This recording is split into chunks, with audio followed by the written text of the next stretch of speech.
তো প্রিন্স মামুন এমনকি লাইলা এমনকি তার যে মানে ওয়াইফ রয়েছে তাদের মধ্যে কিন্তু কোনো আলোচনা ছিল না। এখন কিন্তু নতুন করে আলোচনা তৈরি হয়েছে, বিভিন্ন সাংবাদিক এমনকি বিভিন্ন মানুষ কিন্তু অবশ্যই নিউজ করতেছে। তো এখানে একটা বিষয় রয়েছে, যারা আসলে ট্রেন্ডিং কাঁপাতে চায় প্রিন্স মামুনকে ব্যবহার করেও কিন্তু সোশ্যাল মিডিয়াতে ট্রেন্ডিং মানে কাঁপানো সম্ভব হয়। এটা কিন্তু আপনারা অবশ্যই ভালোবাসি আপনার জন্য আজ আমি শেরপুর হাসান। তো এই মুহূর্তে একটা বিষয় আপনার সঙ্গে শেয়ার করে যাচ্ছি। সোশ্যাল মিডিয়ায় কিন্তু আবারও আলোচনায়, সে কোন আলোচনা, সেটা হচ্ছে প্রিন্স মামুন। যে মামুনকে নিয়ে কিন্তু সোশ্যাল মিডিয়া কিন্তু মাতিয়ে থাকে, আর সবচেয়ে বড় কথা হচ্ছে তাকে নিয়ে কিন্তু বেশিরভাগ নিউজ, তাকে নিয়ে কিন্তু বিভিন্ন কন্টেন্ট ক্রিয়েটররা কথা বলতেছে। তো আমি একটু আপনার সঙ্গে বিস্তারিত শেয়ার করি যে প্রিন্স মামুন কিন্তু একজন হাজী সাহেব, তিনি কিন্তু হজ করতে গিয়েছিলেন। তার একটা ক্লিপ কিন্তু প্রচুর লেভেলের ভাইরাল হয়েছিল, সেটা কিন্তু সকলেই অবশ্যই দেখছেন। তো এখানে কথা হচ্ছে যে তিনি কিন্তু ময়মনসিংহের জামাই, কিছুদিন আগে যে বিবাহ বন্ধনে আবদ্ধ হলেন, সে কিন্তু নিজেই মানে প্রকাশ করেছে, এমনকি তার ওয়াইফ সহ প্রকাশ করেছিল যে ময়মনসিংহের জামাই। তো এখানে কথা হচ্ছে আবারও কেন তাদের মধ্যে এরকম একটা সমস্যা সৃষ্টি হলো। তো এখানে কিন্তু লাইলার তাহলে কি অভিশাপ অবশ্যই লাগছে প্রিন্স মামুনের? তাহলে এটাই কিন্তু অনেকেই বলতেছে, যারা নেটিজেন রয়েছে সোশ্যাল মিডিয়াতে, তারা কিন্তু বিশেষ করে এই কথাটাই কিন্তু বলতেছে।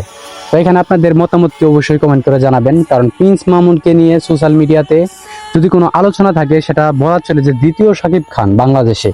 যে প্রিন্স মামুনকে কিন্তু দ্বিতীয় মানে শাকিব খান হিসেবেও তুলনা করেছে অনেকেই, কারণ শাকিব খানের চরিত্রে এমনকি প্রিন্স মামুনের চরিত্রের মধ্যে কিন্তু সেম কোয়ালিটি মানুষ পেয়েছে বলেই কিন্তু এরকম কিছু কথা অবশ্যই অনলাইনে মানে শেয়ার করে, বা মানুষের কিন্তু অবশ্যই সন্দেহ এগুলো কিন্তু অবশ্যই মানে প্রকাশ পায়। তো ঠিক তেমনি প্রিন্স মামুন একজন কন্টেন্ট ক্রিয়েটর, সে কন্টেন্ট ক্রিয়েটর থাকা অবস্থায় যে কাজটা করতেছে, জুনিয়র সাকিব বলেন, যে বর্তমানে মেগা স্টার সাকিব খান, তাকে বলেন, সব জায়গায় কিন্তু একই অবস্থা হচ্ছে। তো প্রিন্স মামুনকে নিয়ে কিন্তু কোনো আলোচনাই ছিল না সোশ্যাল মিডিয়াতে, এখন ফের আবারও কিন্তু আলোচনায় আসছে সেই প্রিন্স মামুন।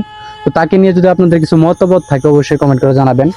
আর এখানে সবচেয়ে বড় কথা হচ্ছে যে বিষয়গুলো আপনারা দেখেন, যারা হ্যালো সোশ্যাল মিডিয়াতে সবচেয়ে বেশি আলোচনায় চলে কোন বিষয়গুলো, যে বিষয়গুলো নিয়ে মানুষ মাতামাতি প্রচুর লেভেলে করে। তো প্রিন্স মামুন এমনকি লাইলা এমনকি তার যে মানে ওয়াইফ রয়েছে তাদের মধ্যে কিন্তু কোনো আলোচনা ছিল না। এখন কিন্তু নতুন করে আলোচনা তৈরি হয়েছে, বিভিন্ন সাংবাদিক এমনকি বিভিন্ন মানুষ কিন্তু অবশ্যই নিউজ করতেছে। তো এখানে একটা বিষয় রয়েছে, যারা আসলে ট্রেন্ডিং কাঁপাতে চায় প্রিন্স মামুনকে ব্যবহার করেও কিন্তু সোশ্যাল মিডিয়াতে ট্রেন্ডিং মানে কাঁপানো সম্ভব হয়। এটাও কিন্তু আপনারা অবশ্যই দেখতে পাচ্ছেন। তো যারা ভিডিও দেখছেন আসলে তাদের মানে কথাটা আর মানুষ খাইতে চায় না, মানুষ নিতে চায় না। কি কারণে নিতে চায় না? মানে একটা জিনিস আর বারবার কতবার হয়, এই বিষয়টা কিন্তু মানুষ আসলে পছন্দ করে না। ঠিক মানে প্রিন্স মামুন কিছুদিন আগে সৌদি আরবে তিনি কিন্তু মানে হজ করতে গিয়ে যে একটা ক্লিপ ভাইরাল হয়েছিল, সেই ক্লিপটা ধরে নিয়ে কিন্তু নানান সমালোচনা মানুষ করেছে, যে সৌদি মক্কায় তো একটা পবিত্র একটা জায়গায় সে কিন্তু ভিডিও করে সোশ্যাল মিডিয়াতে আপলোড করেছিল, তখন কিন্তু একটা ভালো একটা মানুষের কাছে ভালো কিছু পেয়েছিল, যে ভালো হয়েছে মনে হয়।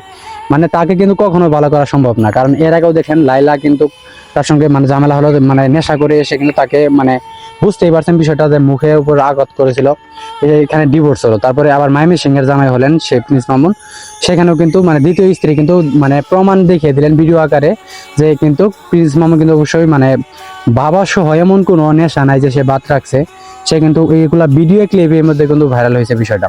তো এখানে আসলে সোশ্যাল মিডিয়াতে এই বিষয়গুলো নিয়ে মানুষ আর না নিতে চাইলেও, কারণ সবচেয়ে বেশি আলোচনা হয় প্রিন্স মামুনকে নিয়ে, অনেক আলোচনা হয়েছে, মানুষ একটা জিনিস আর বারবার কিন্তু পছন্দ করে না। তো ঠিক তেমনি মামুন আসলেও দ্বিতীয় বিয়ে করেছে, সে আসলে কেমন ছেলে সেটা কিন্তু সে মেয়ে বুঝতেই পারছে, মেয়ে কিন্তু জানেও। আর মেয়েও এত রূপবতী সুন্দরী না যে প্রিন্স মামুন তাকে মানে অ্যাকসেপ্ট করে নিবে। সে কি একটা কারণে সে বিবাহ বন্ধন করেছে, এটাও ডিভোর্স হয়ে যাবে। দেখেন আপনারা দেখবেন যে ময়মনসিংহের জামাই যেটা রয়েছে, সেই মেয়েটার নাম সম্ভবত আমার মনে নাই, সেখানে বলতে পারতেছি না, এটাও কিন্তু ডিভোর্স হবে, প্রমাণ পাবেন। সে লাইলা তাহাজ্জুদ নামাজ পড়ে যে মানে অভিশাপগুলো দিয়েছে, সেই অভিশাপগুলো কিন্তু প্রিন্স মামুন এখন হারে হারে প্রমাণ পাচ্ছে।